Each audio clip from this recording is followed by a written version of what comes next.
Sometimes I don't understand whether the president I have is the one I used to sit with when he was the vice president, deputy president. I don't understand whether the current president, Honorable William Samoei Ruto, is the one we used to sit in Karen and we discuss how the country should move forward. Mimi nataka kusema we will paralyze the entire government. Yes. And will paralyze from State House. Yes. Dear viewers, welcome back to the analysis of YOLENO TV. I'm glad you're well from wherever you're watching this channel.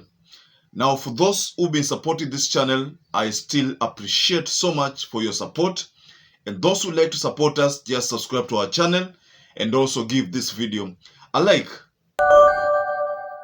So, dear viewers, a video has surfaced of a senior doctor, one who heads Union of Workers. It's alleged that the same person is the vice chair of the national programs of UDA. So in this channel, I want us to address the sentiments of Mr. Seth Panyako. So I have two videos, ladies and gentlemen.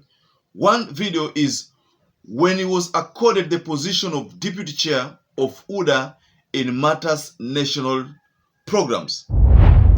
The second video, which is a recent video, is a recent video of him calling for a revolution of the same government that he says he has helped build. In fact, there is something I've always told myself personally. I would never be coerced by a leader into voting in a particular direction. The only thing can make me vote for a particular presidential candidate is his or her history and struggles and his realistic policies. So before we continue in this analysis, because our analysis will be based on these two videos, please subscribe to this channel, give this video a like. So before we continue with this analysis, because our analysis will revolve around these two videos, the first video and the second video. And I wanted to be very, very keen about the words in the first video, then the detail in the second video. They're like 1 to 2 minutes videos. So let's dive into these videos.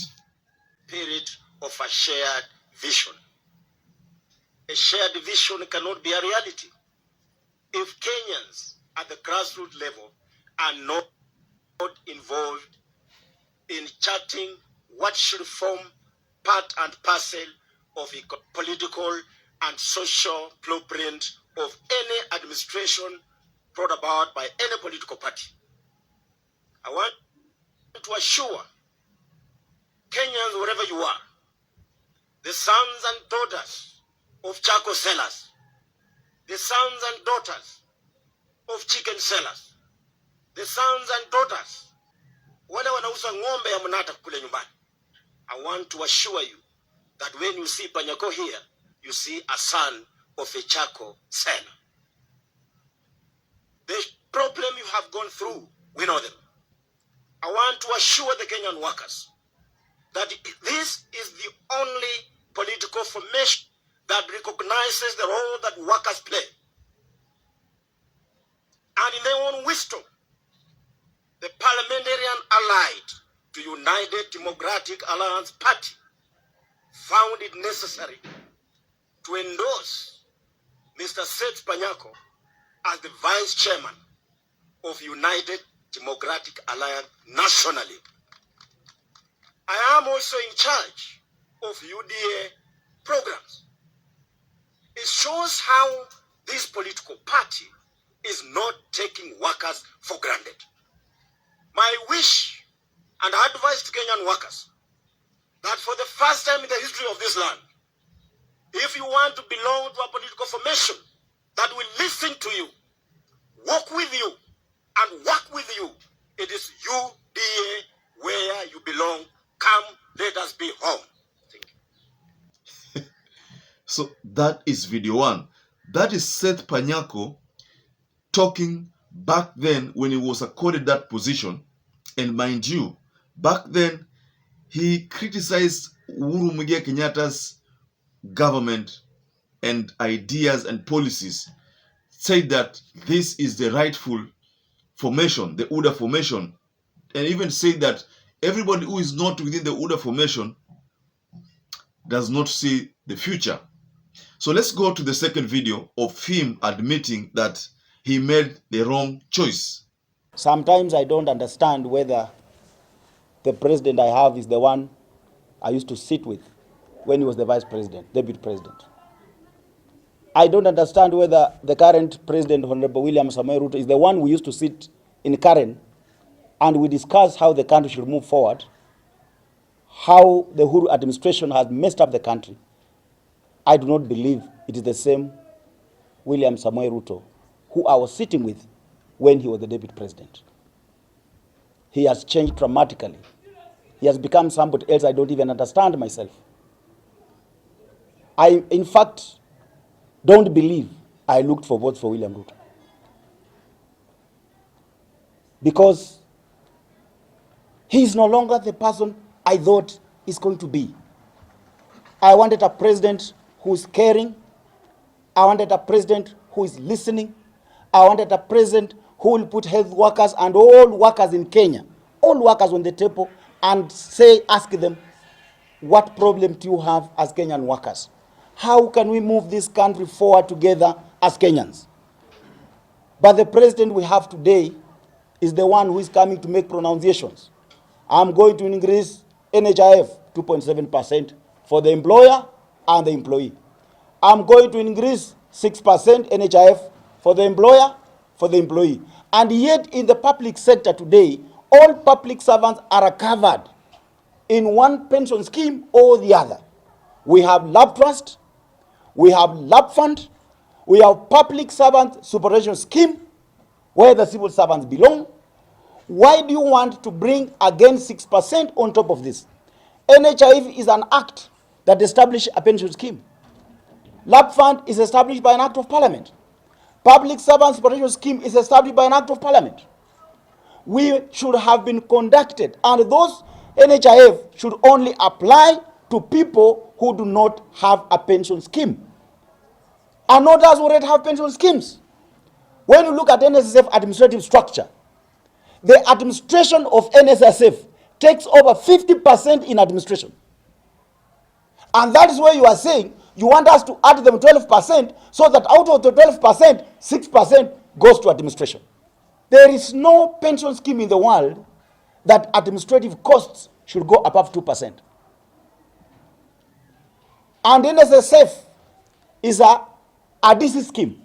It means workers must be represented 50%, employers 50%. We therefore, as public servants, as civil servants, reject. Mimi nataka kusema we will paralyze the entire government. Yes. Yes. And we will paralyze from State House. Yes. We will close the water in State House. Yes. We will switch off electricity in State House. Yes. And then we will make sure nothing goes on in this country. Yes. As workers, we must be heard. Yeah. We can no longer sit down, celebrate when we are being overtaxed. There is no country in the world that has prospered by taxing its public servants to the grave. When you overtax employers, you are simply chasing away investors. Yes. How then do you expect to create jobs when you are chasing out employers?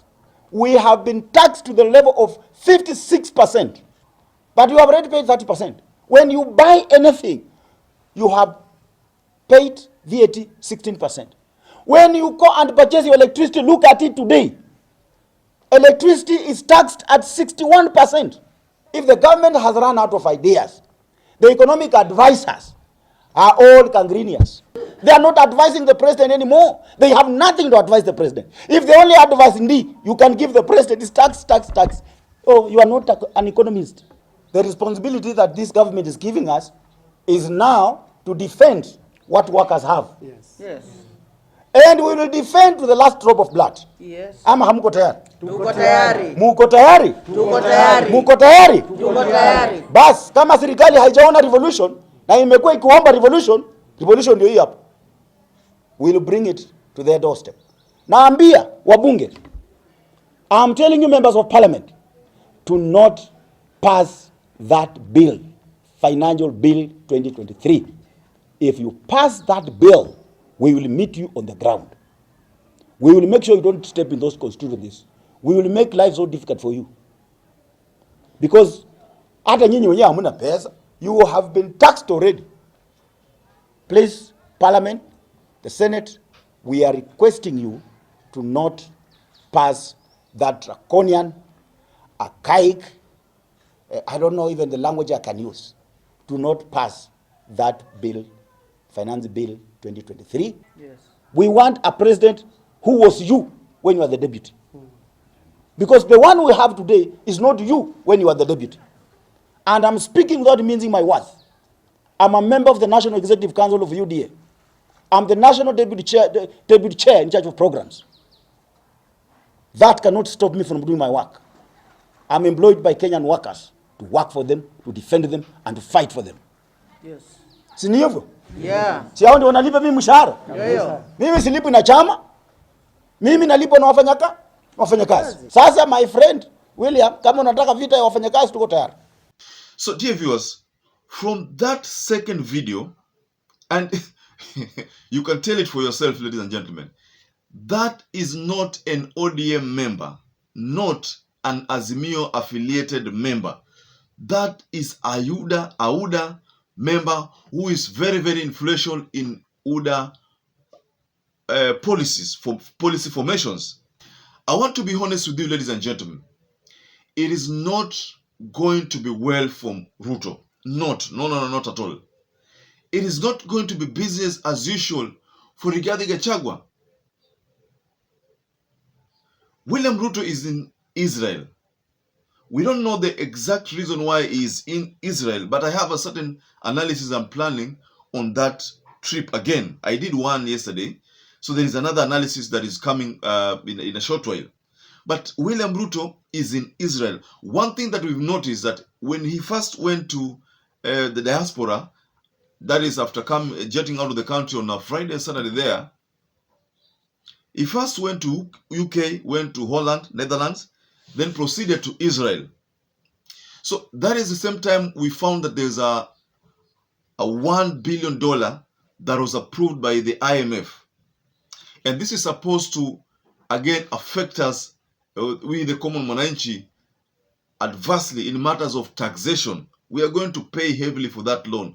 126 or close to 130 billion Kenya shillings loan to us. And that loan is said that it is supposed to, to boost the budget of the Republic of Kenya. And then there is also that budget proposal that has seen that people are going to be taxed heavily. And for the first time, I even saw content creators going to be taxed. How is it? I mean, I talked about it in my previous analysis. Don't want to talk about it here. But these taxations that are in that budget are not going to pose a good future for, innovative people like me and my colleagues and others, One thing that we know about this UDA government is that all the UDA MPs in the parliament will rubber stamp that budget. We don't want to talk about Moses Wetangula. Moses Wetangula is a rubber stamp speaker. He will literally give in to anything that is being presented to him without even taking a second thought, without even considering that it is going to hurt mwananchi. Why? Because his party is Ford Kenya, and Ford Kenya did not have numbers. In fact, Ford Kenya only had one governor. So he could not have made it to the Speaker of the National Assembly were it not for UDA MPs. So that is why he will literally give in to anything, hata kama ina affect mwananchi. You see, the only time I saw Moses Wetangula being relevant is between 2007 and 2017. In fact, that is the only time I saw sense in Moses Wetangula. Because before 2007, that is when he was with Mwai Kibaki, also Moses Wetangula was not a defender of the people. But in 2013 to 2017, 2018, that is the only time I saw Moses Wetangula making some sense. That is why we don't expect him to reject this bill. We expect him to just give a nod to everything. Everything that is presented to him, whether it conforms to the law, whether it has the mwananchi, he doesn't care. He will just give a nod to it. But Mr. Seth Panyako, a very influential person in UDA who heads Workers' Union, and mind you, I said he's not an ODM member, not an Azimio affiliated member. If he has seen the light now, the light at the end of the tunnel, that truly he made a mistake, then I think the common UDA people, the ones who are hoodwinked, how are they going to feel? Definitely, this feeling is a feeling that is cut across all Kenyans. All Kenyans are going to face this wrath of taxation, ladies and gentlemen. I know there are so many people who still think that, oh, this government A, this government E, they are going to suffer should this budget be passed. This is going to affect everybody. Everybody is going to be affected. So, ladies and gentlemen, can you share with us below the comment section what you think about this video that has surfaced of Mr. Seth Panyako, who is calling for a revolution on this government that he says he helped form? Tell us below the comment section what you think about that. And also, I'd like to urge you to stay safe and stay blessed until we catch up again in our next analysis.